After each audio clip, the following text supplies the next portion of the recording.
Welcome to the Wolfebarron Way. Today I have Braden Planz as our guest, the CEO and founder of Terminal Agency. Brandon, welcome to the podcast. Yeah, thank you. Thanks for having me. Let's get into it. I want to learn how you started Terminal Agency and Hangar Outdoor as well, and your entrepreneurship journey. Yeah, so I went to school for hotel management, of all things, down in Las Vegas. At the time, I really wanted to develop hotels and just master plan of I want to build these incredible buildings. I graduated in 2010, which was probably the worst time in the last 100 years to want to build buildings. After college, came back up here to Oregon and eventually got a job at Nike. I was the assistant to a creative director. I didn't know anything about the design world. I didn't know anything about brand marketing. All I knew is that this seemed fun and everyone around him seemed to be having a good time. Started kind of like dabbling, interacting with other aspects of the business, and found that, hey, retail is kind of that same idea of creating a hospitality environment, creating spaces for people. After my time ended at Nike, I started working in design agencies, learned a bunch of, I kind of like all the programs, just self-taught, and designing, working in agencies, and then I've been on my own for about 8-9 years, something like that. And so Terminal kind of built up from me just being an independent freelancer and learning to hire people, and the kind of ebbs and flows of contractors coming in, coming out, and a couple full-time employees. That takes a little bit of the pressure off me. And so I can kind of focus on some different things. The last few years, started another company called Hangar Outdoor. It was really just a COVID project. And that stemmed out of, I was sitting on my patio, there's an air conditioner. I was like, there's gotta be a way just to like put a table over this damn thing. And couldn't find anything on Amazon. And so prototyped locally, that cost a fortune. So I started realizing like, well, I need to go overseas. I'd done a little bit of overseas manufacturing through retail design. And so I went to Alibaba, interviewed about 24 different companies, purchased prototypes from 6 of them, and one was just head and shoulders above the rest. Put in a small order. Order arrives a few months later, and start trying to shop it around different contractors, and immediately learn I know nothing about the HVAC industry. And so then that started a journey of like, okay, well, here's a new industry. Let's learn about it. It's been a few years. And now we're supplying some hard goods to big, giant, multinational companies. And they go up on projects on top of buildings that you see all around us. It's just kind of like grown out of this, little kernel. I just kind of like follow where the business goes. I love that. It's such a fun entrepreneurship journey. Yeah, it's interesting. I was in Europe and there's like the mini splits, right? Mm-hmm. And I saw those all over the place. And this was about 2016-ish, somewhere in there. And I came back to America and I'm like, why don't we have these anywhere? Like everyone's got these AC units, they're heater. They do heat and AC, and they got this little tiny, smaller unit, but I have it in one of my print shops. And same thing. It's like, it's just this big bulky thing though at the end of the day where it's like, you need something for it. Yeah. I mean, there's the aesthetic side. We found a lot of traction in more of the practical side of all of these mini splits. Not all, but most of them, they heat during the winter. They need to get really, really cold to do that, to pull heat out of cold air. If you get any moisture on there, it just instantly freezes. And so we're starting to make solutions to keep that moisture off. What started as an aesthetic choice has now morphed into a business that's largely serving a technical need and learning about CFM and how does airflow work through louvered slots, all that kind of fun stuff. I never even thought about that because they got to breathe too. Mm-hmm. So that's why you have the design in. Yeah, you're kind of learning a new thing with every project. That's interesting. And not afraid to take a chance, go to Alibaba, source it out. I know that's a lot of hang up for a lot of guys where they're just, man, I'm afraid my shipment's not going to come in, or tariffs, or whatever kind of mental block they want to put up. But yeah, there's always going to be challenges. And there's always going to be things where you're like, I'm just like sending money off to nowhere and hoping that something shows up. But you kind of have to remember that everybody's in business, and generally people don't want to scam you. They want to, have their business. And so there's kind of this like good faith in how the world works. And I think in a time in business, you got to take a chance once in a while, right? Yeah. Like if you're not getting out of your comfort zone, then you're not really growing, but that's impressive, man. You went through a couple different companies. You found it come in the way you wanted it to, or? Yeah, I mean, they came in beautifully. The only problem was my general lack of knowledge. And So after starting to shop these things around to different contractors, I started realizing, well, the size that I made isn't really applicable. Now I need to have like 3 sizes, and there needs to be some modifiers and risers and things that you learn as you get through the process. Then that went to the second order. Then that meant me flying to China and like making sure the order was working well. And now I go back at least once a year and just try to check in with the factory, see what they're doing. How can we do things better? How can we make packaging smaller? Yeah, and the more I go and meet new people, we find new product lines. It's really how can we create the best product line, not try to do everything that people ask for, and how do we find really good customers? Because a lot of these companies, once you get in, I mean, you are the source. How do we do the best that we can at the beginning, or just like get in the door so that we can be that source in the long term? And you branched into, I mean, I've dove headfirst into like home service space. Mm-hmm. And it is like this untapped industry in a lot of ways, but it's a lot of mom and pops, and you're starting to see a lot of private equity come in. But how did you even break that mold? I mean, well, as you said, most of the HVAC contractors, like they're pretty small mom and pops, and they're actually pretty challenging to get a hold of. I mean, you own a couple businesses. I'm sure you get the same amount of emails that I do, and most people just see a sales email come through and just like delete. So you kind of have to like show up and just talk to people. Going to expos. Expos for me have been a great way to meet the bigger dogs and try to find individual people at those companies that are willing to take a chance. And then for the mama pops, just like, can I come over and show you this thing? And once people see it, maybe they'll like one product line versus another, but people are generally more receptive when you show up in person. I found that a lot of in the home service space, it's just showing up. Even when we get them as clients, they don't answer emails or phone calls or texts half the time. So you still just got to show up and, okay, I'm here.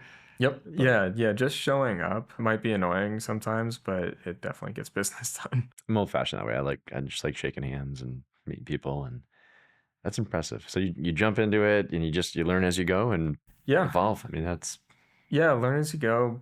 I mean, ultimately, I want to have fun. I want to enjoy it.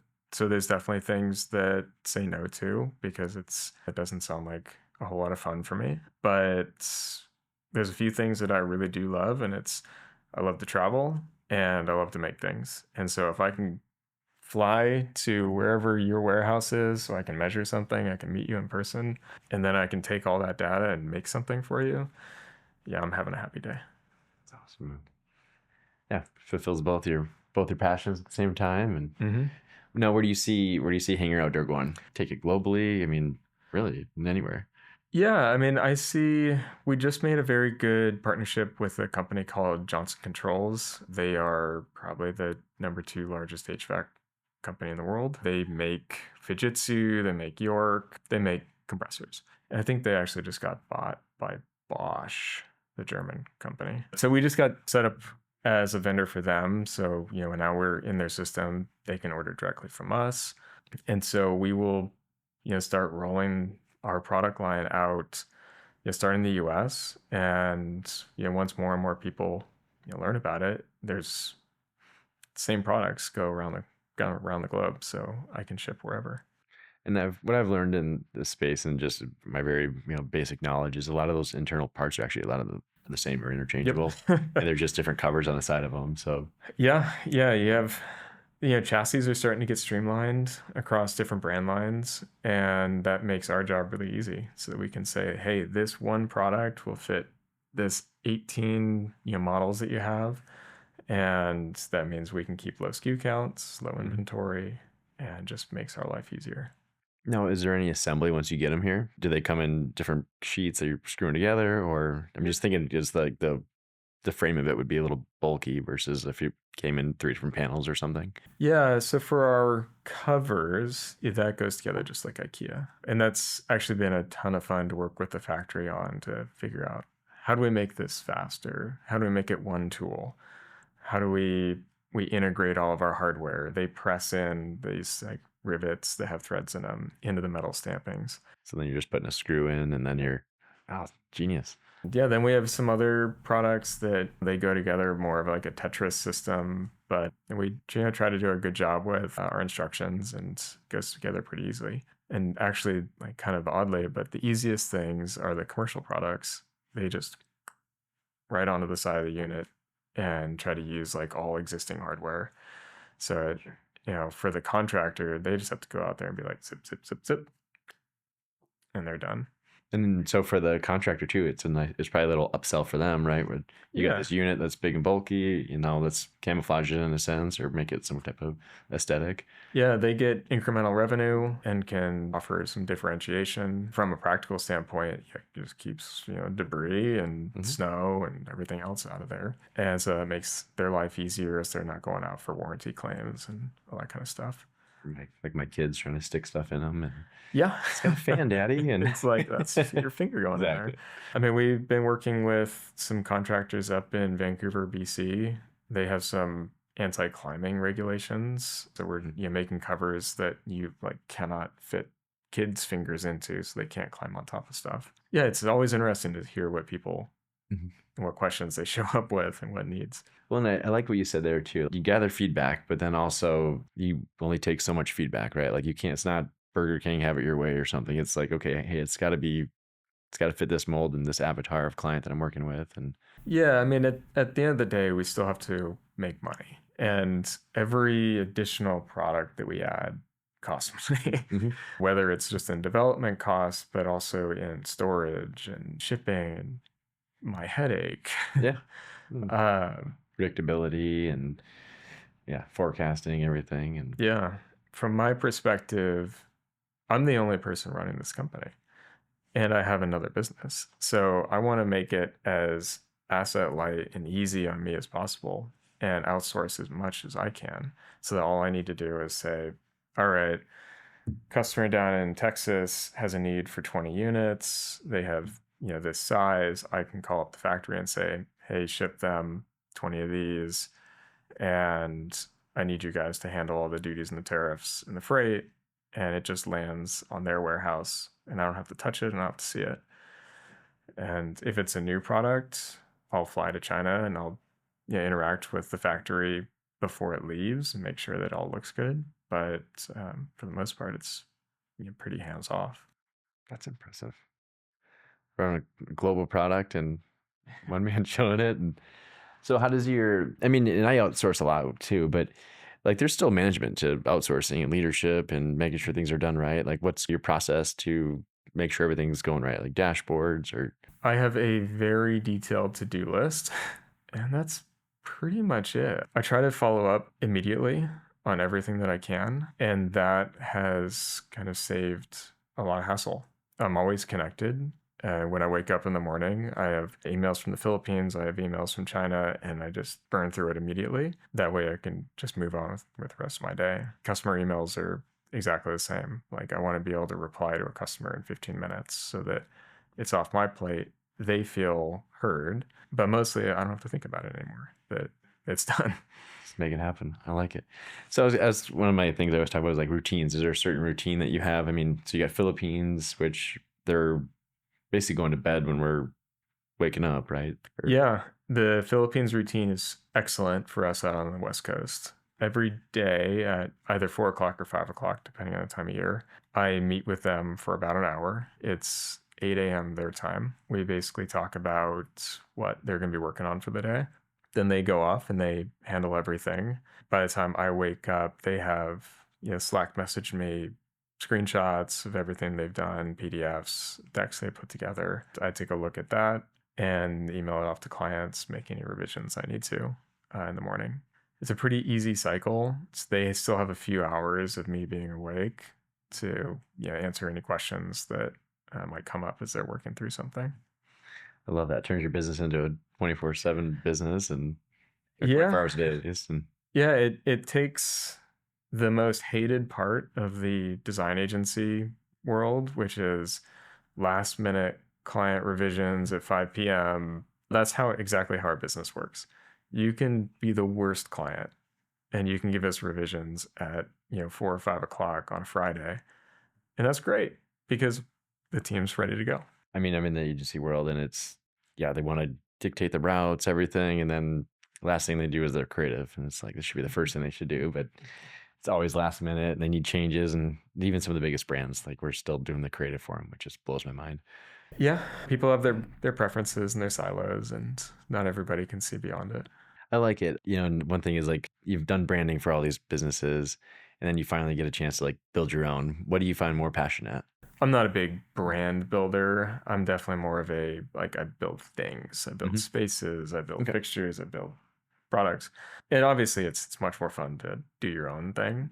What I've kind of found to be interesting is building niche things that most people would overlook or historically have just not had a designer's eye on them. It might be the engineer that quickly cobbles something together, but no one really thought like, hey, how are we going to make this easier for the installer? How are we going to make it so that bugs don't get in there? Like, just actually put full thought into product. And that to me is the most exciting thing, because now you're making people's lives easier in places where they would have never even thought. The guys don't have to like haul up a 200-pound giant box to a roof. They can literally throw it up there. It'd be fine. Assemble it there. It's quick, easy, functionality, not and aesthetics too, right?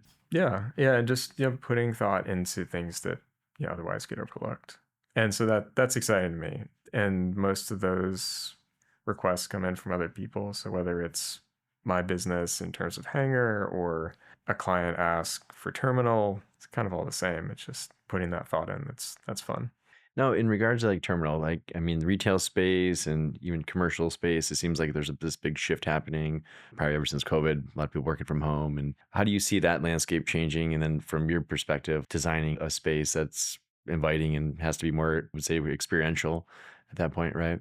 Yeah, actually, I was having this conversation with a friend of mine last night. We were talking about how retail spaces, some brands are trying to become kind of the quote unquote third space in their retail stores, and whether that means that they encourage you to sit down, have a cocktail, chill, maybe they have a coffee bar or something in their store. How do you create these spaces that people want to come into, whether or not they're going to purchase something, but actually just drives people to hang out there? The dilemma that we were kind of chatting about is that, say you walk into a Levi's or something and they're like, hey, you want a beer? And you're like, no, I'm fine. Or like, should I pay you? And there's this kind of like weird sense that like you're taking something from them. But in reality, the brands like want you to just come in, hang out, and they will gladly offer you like a free beer. But how does the customer feel comfortable in that situation and feel like, no, this is a place where I can come and I can relax and just be myself? And we were almost thinking that like, what if you just charged a nominal amount so that the person coming in isn't a taker, that they feel like some sort of ownership to the space, like they're paying to be there, so they feel like they can relax and they have the ownership of that space, the same as you would if you went to a restaurant.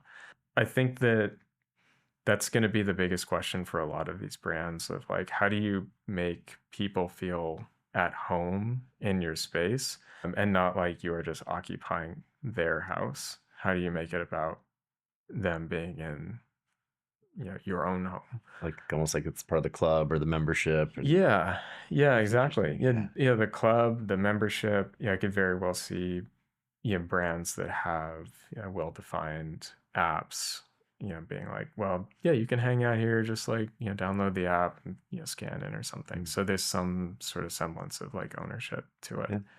Kind of the laws of reciprocity, right? You give somebody something and then they feel like they have to give back. And so if they're in your space and they're not giving, it's like using a bathroom at a gas station. Okay, I'll buy a candy bar, right? Yeah, exactly. And eventually someone is going to buy a pair of shoes or a bag or whatever. That's interesting.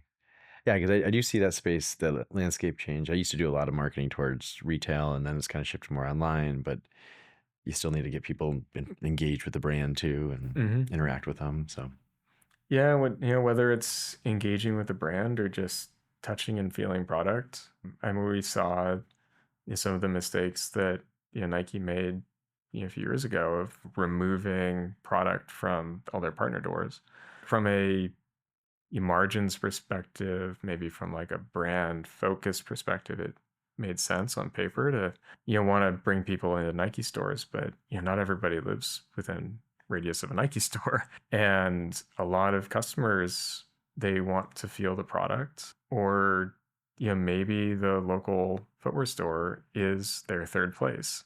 Like a lot of running clubs are based out of performance running stores, and that is that community's third space. And if you remove your product from that third space, no one's going to buy your product. Yes, or they're not exposed to it, and it almost devalues it in a sense too. Yeah, exactly. I never thought about that as far as like the ramifications of what that did for Nike, because from a top line perspective, it looks like they're making more money in the bottom line and more direct to the customers. But yeah, I mean, it made sense when they were supply constrained, but that's over. And now it's, you get the product back out there. They'll turn it around. I mean, they have a lot of smart people over there. Yeah, that's awesome. So what other opportunities do you see in this space then? I mean, retail, commercial, especially with your design and layouts and things that you're doing. Where do you see like a commercial space opportunities? I mean, from like a purely financial perspective, flex industrial space is massively underserved.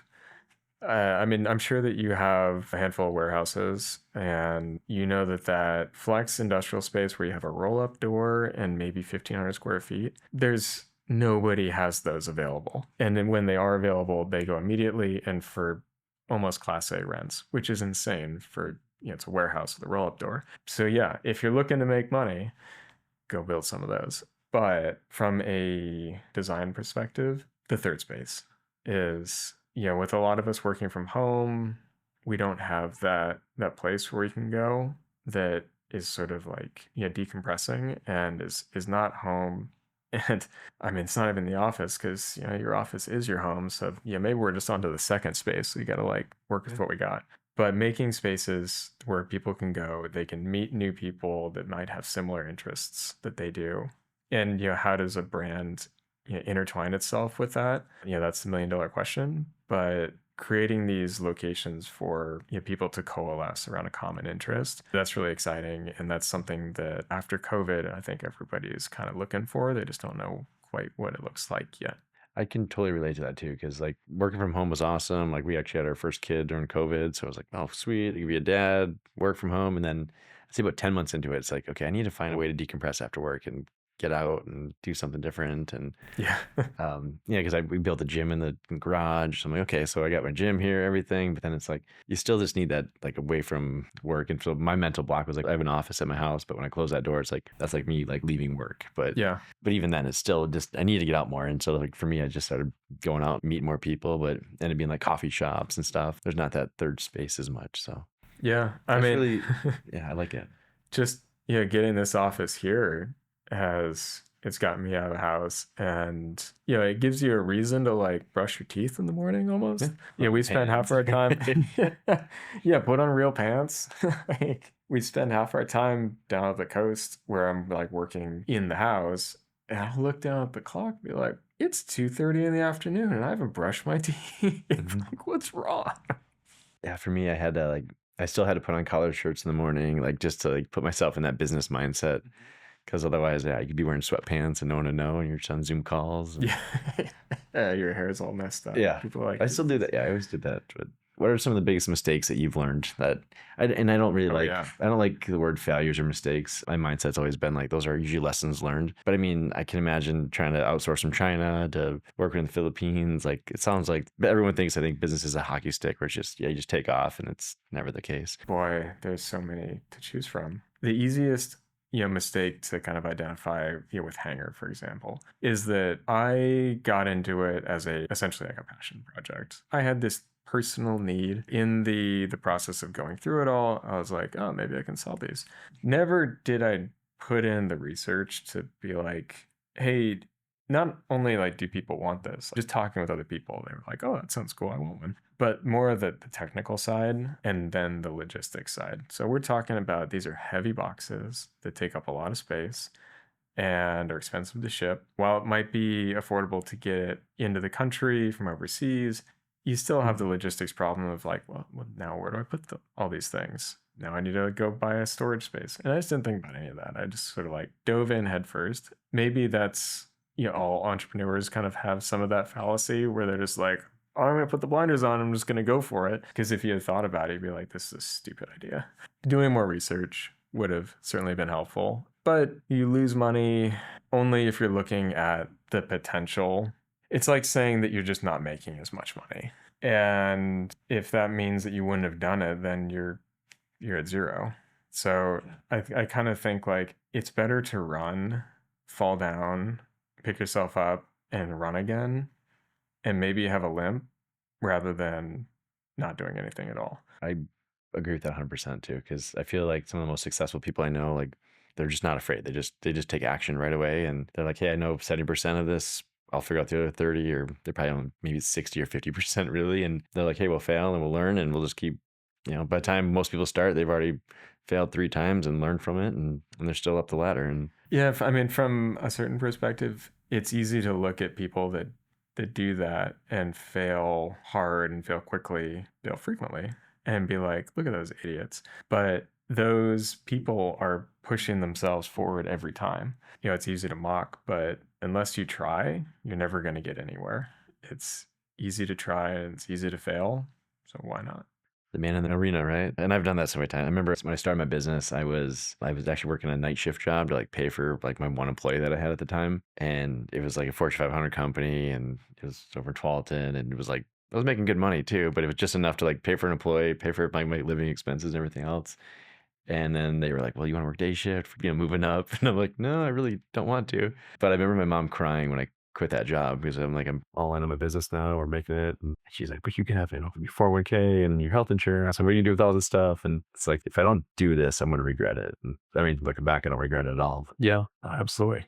I mean, I think that it's important to recognize some of those things, especially as we get older, recognize that like, we need to have 401ks, we need to have retirement savings and all of that. But that shouldn't slow people down. It's something that you should try to go after this thing that you really want. It's going to excite you, because if you don't, you're always going to be looking back being like, oh man, what if I had? And I have tons of friends that we have all sort of worked in a similar aspect of the design world. I was the first one to sort of jump out and be like, F this, I don't want to have a job. One after another, I would always be pushing them like, come on, you should do it, you should do it. Slowly but surely, they all started jumping out. And once they got their feet under them, they're like, why didn't I do this earlier? Because you're just so much happier. It really is. The first few years, I feel like, aren't the most thrilling or anything. And there's a lot of sacrifices that go into it, or at least that was for me. But yeah, I mean, I do think that it sounds like your industry had a bit more barriers to entry. Yeah, you sort of, you have some like capital costs that you need to pick up. For us, it's confidence of just being able to go out and get clients, because we all have a laptop and we can pay for the software. That's about all you need. And so the biggest barrier is like getting clients, and if you can get clients, that's all you need. And that comes with confidence, though. It comes from learning it and just doing it and failing and learning more. Right? Yeah. No, it's like, did you, when you started your business, did you get investors, or did you cash flow it, or how did you start there? Well, I mean, kind of like, like I said, our business is very low overhead. So basically I got a client that was, willing to contribute like 20 hours a week. And that allowed me to walk away from a full-time job. And they got a great deal, because essentially they were buying at like a kind of retainer rate. And then that opened up more of my time to go out and try to get more clients. So that was the way to do it, like have a foundational client and that you can walk out. For a lot of people, that's, working nights and weekends to get that foundational client. That's kind of how it's worked for everybody that I know that's moved out on their own. And then for Hangar, as far as like inventory, so you got to bring inventory in, put a down payment, and pay for everything up front, and how that exactly works. Yeah, so it's Hangar, pay for everything up front. And so that's basically just been cash flowed out of terminal. So Hangar, it's probably about break even at this point. It's been a labor of love, and I call it my expensive hobby. Now it's getting to a point where we put in all this money, we put in all of this work to build something that has that value. And so now we can start leveraging that value. We've got the levers built. We just need to start pulling on them. That's something, the difference between cash flow and like wealth as you grow a business. And I mentor a lot of like younger entrepreneurs, and just those early stages, I see them struggle with they get the limiting beliefs, right? How do you overcome that? Teach them about, okay, it's not just about the money, but about like, how do you build wealth so you can have those levers so you can start pulling and utilizing debt, assets. Yeah, actually, a book that kind of put it all into perspective for me it's called The E-Myth or The Entrepreneur Myth, something like that. It's over in Office. Yep. I don't know the author, but yeah, the one I read was E-Myth 3. Yeah. It makes it so clear that like, do you want to have a job or do you want to have a business? Because it's easy to be a sole proprietor, but essentially you have a job. You are chained to your clients. You don't have a system to be able to step back and walk away. A business is something that is a machine that runs on its own. Yeah, you need to be in there fine tuning, you need to change oil, but it's a machine that works for you. Whereas a job, you are the machine. And that book made it so clear that, okay, I need to start focusing on how do I build the system. I've always built really good technical systems for my own needs. Now I need to start building the, let's say, social systems of the employees. How do they interact together? And how do they take some of this burden off of me? Yeah. And that was super helpful. Like literally after I read that, that's when I made my first hire down in the Philippines, which is awesome. I employed people in the US a few years ago and got totally buried when I lost a huge client. I had these scars of like, I've lost hundreds and hundreds of thousands of dollars on the burdens that I had. I just like didn't want to go down that road again because it's easy to make a lot of money and I feel just on your own, but you're chained to your desk. Yeah, after reading that book, I was like, I need to dive it again. Take that risk. At the same time, that's when I learned about yarn, Ulysses, and it just all kind of stumbled together and got a lot out there. Yep. I had the same epiphany. Was it's like you do everything yourself, and you in the beginning you actually make a lot more money, but doing it yourself. Oh yeah, you're hooked to your desk, and you're at the mercy of your clients calling you all the time, and whatever their nagging pain might be. And yeah, that's one thing I wish I would have did sooner was like build the SOPs out. Just now it's like that's my first thought is like, okay, what's my process here, and how can I, as soon as I can build the process, how can I get off my plate? Yeah, and just delegate it to somebody and finding what done looks like. Okay, we do with this product, what's it gonna feel like? How the client can interact with it or wherever building and send it off. But yeah, that's a E-Myth Revisited. That's a great one. Yeah. Yeah, always like Bibles of businesses that heard a lot of entrepreneurs over the years say like this is the must read. And the guy is pretty corny. He's got his picture on the back. He's wearing this like big Panama hat. I think he has a strong penchant for linen suits. So it's worth the YouTube video. But his message is so good. I give that book to every single friend that is going out on their own because it's like, I should have read this so long. I don't have many regrets, but that was one that I wish I would have did faster. It was like, and people would give you books too, or give me books, and I'd be like, oh yeah, and it just goes in my shelf help. It goes in the business book section. Yeah, which is like my whole library at this point. But yeah, when someone gives me a book, it's usually because they're like, this is going to help you. So that's kind of my thing now to read. But you read a lot of books then? I buy a lot of books and I kind of skim them. I think it's pretty easy to get the gist out of most of these business books. I kind of skimming them because most of them they fill up pages with anecdotes, and that adds some color to the story, but it's also not like you can get bullet points pretty easily. Pretty much read the chapters, they'll read with you. And it's funny you say skimming too, because I used to try to read, and it's AD or what, but try to read from like front to back, and then now it's like I'll open up a book and I'm like, okay, I'm gonna jump to the chapter that's the most applicable to what I'm on right now. Like, okay, hiring or sales or trainings, whatever it is, and just go to that. Yeah, I try to do that with How to Win Friends and Influence People. You go back to specific chapters in that one because that book was just so it is good to read the color commentary in that one. As corny as it is and as old as it is, it still is very like refreshing isn't quite the right word, but informative of how to interact with people, especially before you go out to an expo or something. Remembering someone's names, the sweetest thing you ever tell them. Oh my God.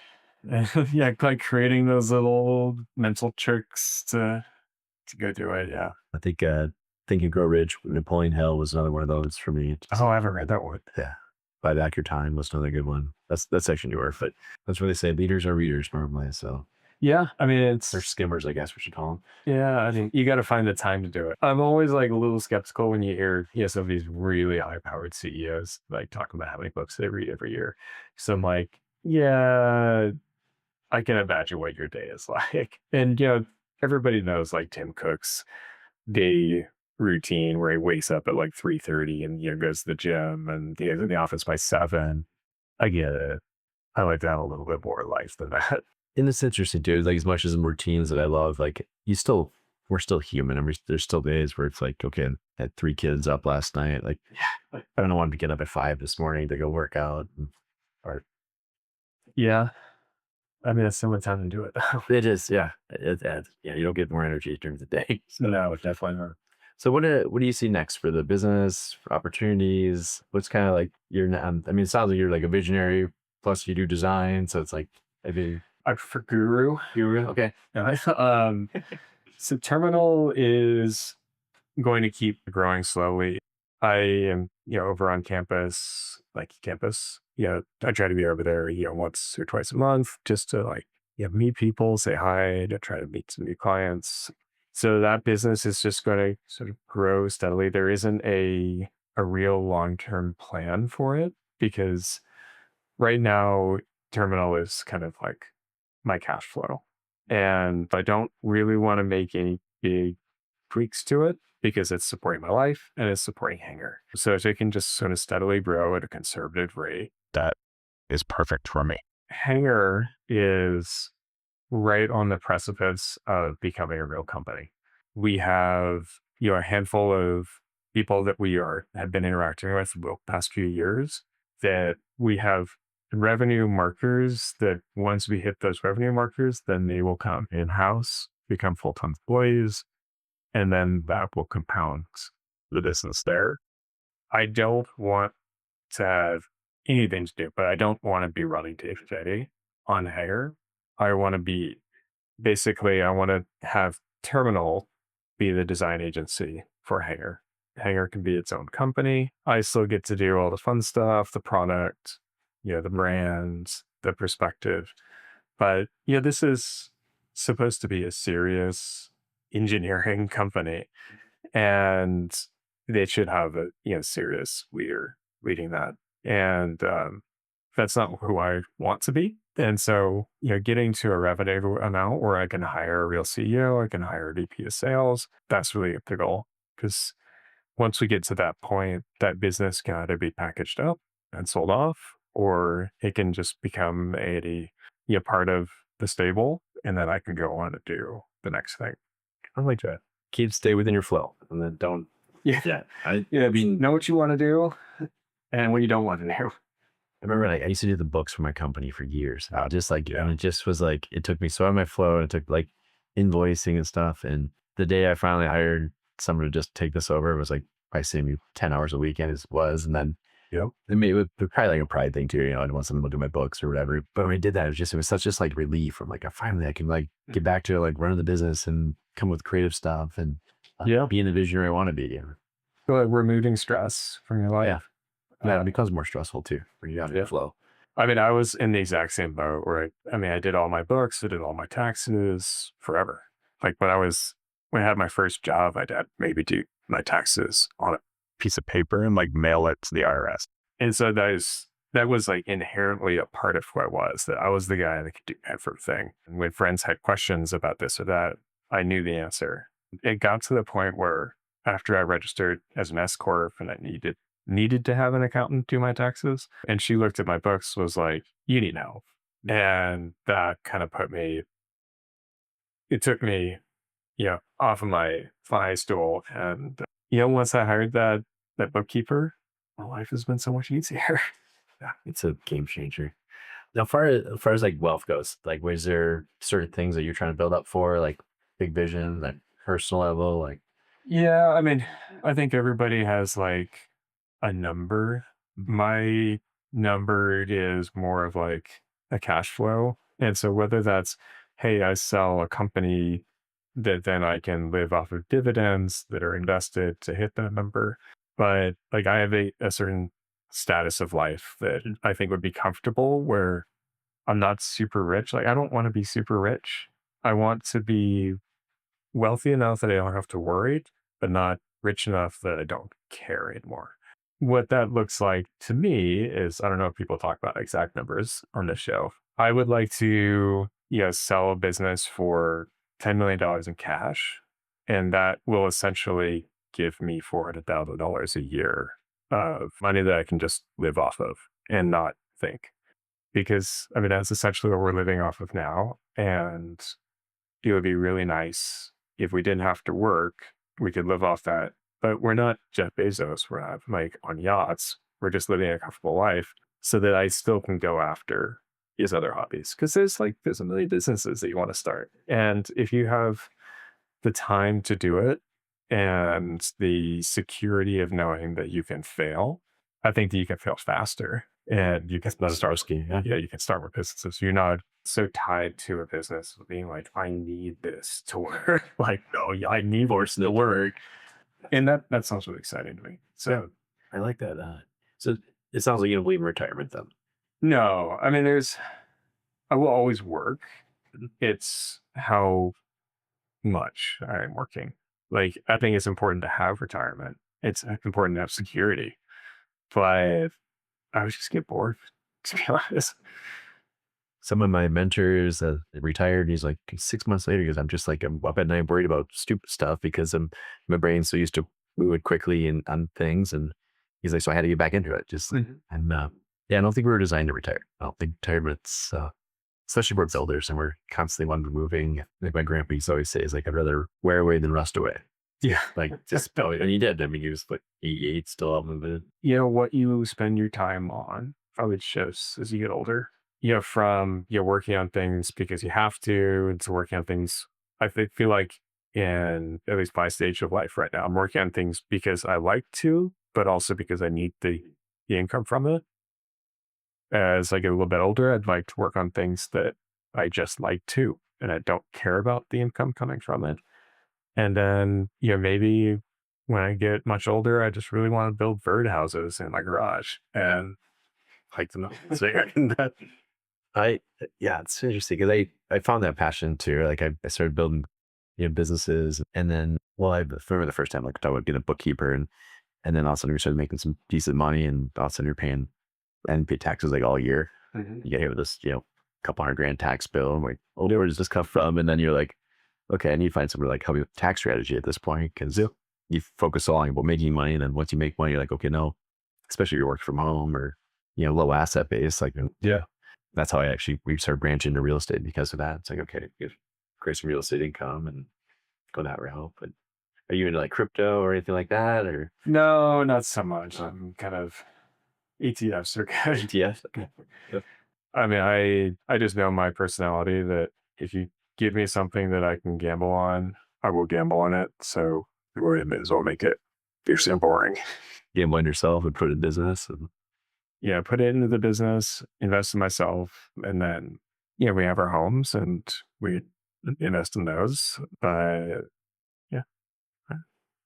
well, before we close out, if you have to give advice to a young entrepreneur, I have quite a few guys that when they're just starting off, like a lot of them are trying to help them they get the foundation going, they get the first 5 clients, and then what would you give them for advice of like taking it from there? So if they've already gotten to a point where they have their first 5 clients, they have recurring revenue that they can count on for the most part, try to figure out what you don't want to do. Like try to be like very honest with yourself. Like, what are you good at? What are you not good at? What do you not want to do? For those last 2 buckets, how do you find people that can do those things so that you can focus on what you like to do? That would be the biggest thing. Like, don't be afraid to spend the money because that's an investment in you. That's when I wish somebody told me. Yeah, no, I hear you. Another thing, it sounds like you might have did this, but when you start, I see a lot of guys that are just like, okay, fuck it, I'm done. And they just want to quit what they're doing. And then they just jump into a business and like kind of no plan. And did you save up like a nest egg kind of? Not really. I mean, starting the design agency was easy because, there's no overhead. And so all I needed was the confidence to just bail out and the confidence to know that I have the revenue coming in. I'll be fine. If it all goes tits up, I can go get another job. Like, it'll be pretty easy. In my industry, at the skill level that I was at when I started, that was a completely fair place to jump out. And I have kids, like, didn't have a car payment. Like, my burden was very low. You set yourself up for that though too, which is good, right? I think a lot of people they live above their means, and so they're already stretched, and so it's hard to do that. So yeah, I mean, I think that keeping your expenses as low as possible, boy, that just makes your life all that better. You can do things that you wouldn't otherwise be able to do. Gone to stress. We have a fairly affordable home. We have a second home that we inherited. We're still paying a small mortgage on. That small amount of money that was required every month means that we can think bigger about our lives and ourselves, and also just takes the burden off of my shoulders to know that, like, hey, if I have a couple bad months, it's fine. And like, we'll be good. that's awesome. That's great advice too. Yeah, I see a lot of guys just get up and quit. He's like, hang on, you need to have some type of plan or some type of money in, and they're already overspending. So yeah, man, if you've got an expensive apartment and a $1,500 a month car payment or something, like, you got to optimize before you bail out. And you were one of the ones, you said your friend group was like the first one to actually like branch off. Is there a mindset that you had there where like you felt you were different than that? And I felt that same with my friend group. Like a lot of my friends kind of stayed that circle where I felt like I had to like lose them as friends, but just distance myself because they want to pull me back. Yeah, I mean, there's two things to think about from my perspective. Like, one, I was just a bad employee. Most entrepreneurs are. I just didn't want to be there. Like, I didn't have the motivation to be there because I wasn't seeing a immediate return from it. And, if I'd stayed, if I had like a great career and if I had a very solid retirement account, stability and all that stuff, but I just would be happy. So I was just angry being an employee. All of my friends, they create this stability. But then when they saw the opportunity that, and just go to India for 3 weeks, they like, whatever, I'll work from the road. And when they start seeing the opportunities that were available when you kind of go on your own, that's when I think they saw in themselves what they wanted. Yeah, one by one. So jumping out. And some had kids, some didn't have kids. And so I totally understand if you have these responsibilities that it's really challenging. Like, I have a friend that he was kind of the next one to go out on his own. His wife didn't work. He had 2 kids. He had a mortgage that was pretty humble. So he didn't have like a huge overhead, but still, he was a sole breadwinner and he had 2 kids to think about. It took him a long time, but when he made that jump, I mean, he tripled his income in 2 years. Which is awesome. Yeah. I have a similar friend too. He wanted to get in business and he was like in insurance for like 15 years. Saw me going through it. And he actually was cool because he has seen me go through the whole process. And there was definitely some huge swings, ups and downs. And then the last couple of years, he's like, hey, because I can't do it anymore. And I've seen 2 people put their 10 year in and they get a Costco cake and a balloon after 30 years. And I was like, I'm not doing it. It's like, fuck the cake. And so he quit, but he had a nest egg saved up and invested in some of the business. And he's got up to like over $1 million enterprise right now. And that's great. And it's just like, I get more enjoyment out of that than like even be part of the business. It's more just like seeing him take that step and do it. And yeah. That's kind of where my passion always comes from now. But well, it's interesting. You mentioned something about how, some of your friends, from when you were younger, like you might not interact with them, quite as much anymore. It's because like your priorities kind of change. There was a friend of mine, she was much older than I was. And so she had some wisdom. She told me something that will always stick with me. Is that the older you get in life, you'll start to see your friends stop. They will get to a point where they're comfortable and they will stop. And you will keep climbing. And at some point, you will get to that point where you are comfortable and you will stop. and others will climb beyond you. That always kind of stuck with me because I'm 37-ish. Some people stopped in their 20s. Some people are stopping now. Maybe they stop because they have kids and they want to focus on their family and they don't want to focus quite as much on their career. But a lot of people just lose that drive. It can be challenging to remain friends with somebody when you are so driven and it has become like this major factor in your personality, and the major factor in their personality is comfort or something. Yeah. When they say like, "Oh, you've changed," you're like, I hope I've changed. Like, I don't want to be the same person I was in high school. Yeah. I don't want to be the same person I was 6 months ago. There's what's that quote from? I think it's Abraham Lincoln, but he's like, most people die at 25, but they don't get buried till they're 75. Yeah. And it's like, that's one, like, they kind of, they said that wisdom, it's kind of stuck with me. It's like, yeah, most people, they just get comfortable and they don't want to get out of that comfort zone anymore. But when we're driven, it's always taking steps forward, but I don't think that's a bad thing.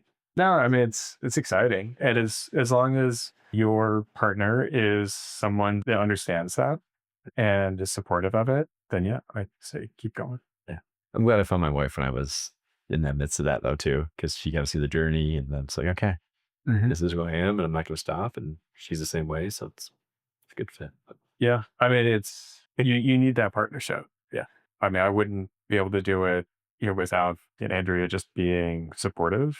Whether that's her just listening to me when I'm like, oh my God, what am I gonna do? To also simple things, like very practical things, like I get healthcare through her work, and that is a huge weight off my shoulders. Support comes in many forms, but having that partner there who is able to understand what you're trying to go for, and that all days like blue sky. And I couldn't do it without her, and that's for sure. I'm the same way. My wife's she's my rock, man. Just, I don't know how women do it, man. And she still helps run the whole family and everything else, and still has time to put. I try not to bring home like that's one thing I don't want to do anymore. Is like, you have a stressful day at work, or wife comes home, or somebody just throw all your shit on her right away. It's like, okay, that's not who she married. She wants the guy that's can handle it. So Go for a jog, work out, or good community too. That's one thing I found too. Just get other friends of business that you can just bounce stuff off of, and you find real quick that we're all kind of broken men at the end of the day, and we all get the same shit going on. And I think that there should be more of kind of this, just informally, like more groups and gatherings of just young entrepreneurs that get together and can share war stories. Yeah. Well, if you ever want to come Friday afternoons, like I coach with a couple of entrepreneurs. Let's have fun. You want to come down as a guest speaker one time, but just I'd love to. Words of wisdom. I would love that, and that's fun. It's super fun to see the younger generation kind of come up, and you can definitely just look at it and be like, okay, I used to be doing this. Yep, you're doing fine. You don't need to work on your website for 6 months and then try to launch your product. Go out there, just get business done. Yeah, figure out. Yeah, all those lessons. Just like get out there. People don't care. They like develop their LLCs, all the, what's my logo going to be and everything. It's like just all that stuff that you can do in the future. Like what you say you'll do in the future is what you should have done yesterday. Yeah. Well, I think let's wrap it up from there, man. That's Thank you. Great having you, man. Thank you. Likewise.